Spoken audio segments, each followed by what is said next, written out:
Le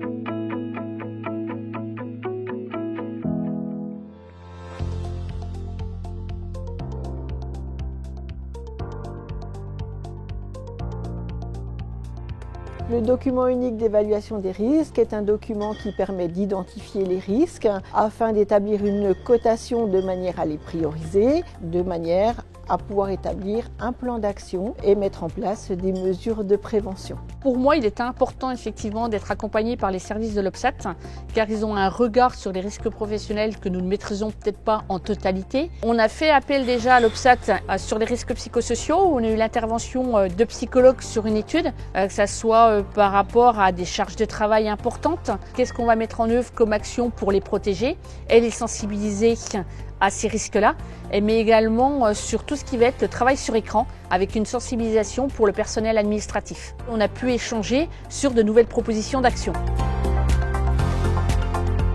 Donc l'OPSAT pour nous c'est déjà un partenaire notamment sur les visites médicales. Là c'était plutôt dans le cadre de la prévention des risques professionnels. Nous avions besoin de réaliser une animation sur l'ensemble des risques inhérents à la main. L'avantage c'est que là il nous proposait une animation ludique avec une approche spécifique pour nos salariés intérimaires. L'OPSAT nous a accompagnés par rapport aux préventions risques professionnels suite aux risques psychosociaux. Donc c'était un risque qu'on ne savait pas trop comment emmener en entreprise. C'est une démarche positive, donc l'accompagnement a été vraiment positif depuis le début. Les actions sur lesquelles j'accompagne les entreprises sont souvent la prévention des risques psychosociaux et l'ergonomie en santé au travail. L'accompagnement risques psychosociaux, on va plutôt essayer d'identifier avec l'entreprise quels sont les facteurs qui peuvent poser problème et les ressources dans les entreprises pour essayer d'identifier par la suite les pistes d'action à mettre en place. Pour l'ergonomie, ce sera plutôt passage par les études de poste, voir les salariés et faire un plan d'action avec l'entreprise.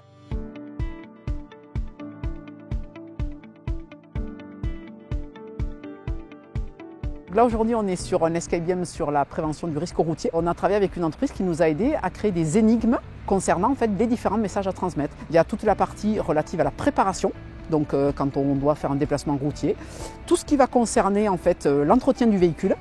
On va avoir également quelque chose par rapport à la prévention des risques liés à la fatigue et enfin tout ce qui est lié au champ de vision. Le but de faire un escape game, contrairement à un atelier, j'allais dire, classique, assis derrière une table de réunion ou autre, c'est de pouvoir sensibiliser les gens et surtout qu'ils soient acteurs et d'avoir quelque chose de pratico-pratique pour eux. Sachant qu'aujourd'hui, on a encore 600 morts par an en moyenne liés aux accidents du travail en France. On en a à peu près 25% qui sont encore liés au risque routier, au risque missionné. Donc là, on sensibilisait justement un panel de conducteurs. Et je pense que pour eux, c'est le risque le plus important et c'est important de les sensibiliser. On a passé un escape game sur le thème de la sécurité routière. C'est une très bonne, à mon avis, une très bonne manière de revoir la sécurité routière et des points essentiels tout en passant un agréable moment. Ouais. J'ai appris des nouvelles choses, par exemple la position de conduite, comment déterminer les signes de fatigue. C'était une expérience vraiment très agréable, ça m'a permis aussi de me rappeler un peu quelques points de sécurité que j'avais peut-être oublié avec les années. C'est toujours bien d'avoir une piqûre de rappel, c'est notre santé qui est en jeu. Si tout le monde fait ça, je pense qu'il y aurait moins d'accidents.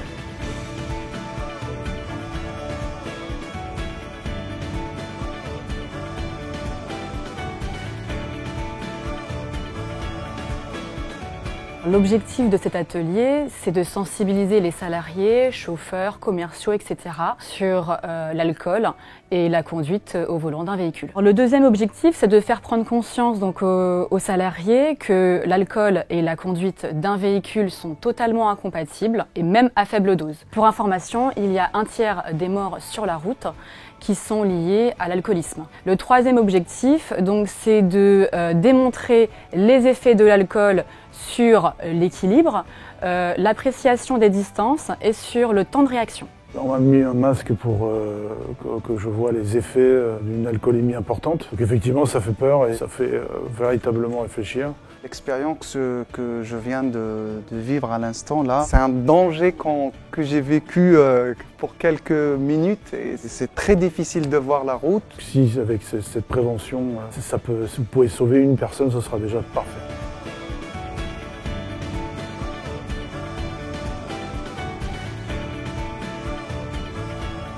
Aujourd'hui en France, les TMS en fait c'est la maladie professionnelle qui est la plus importante.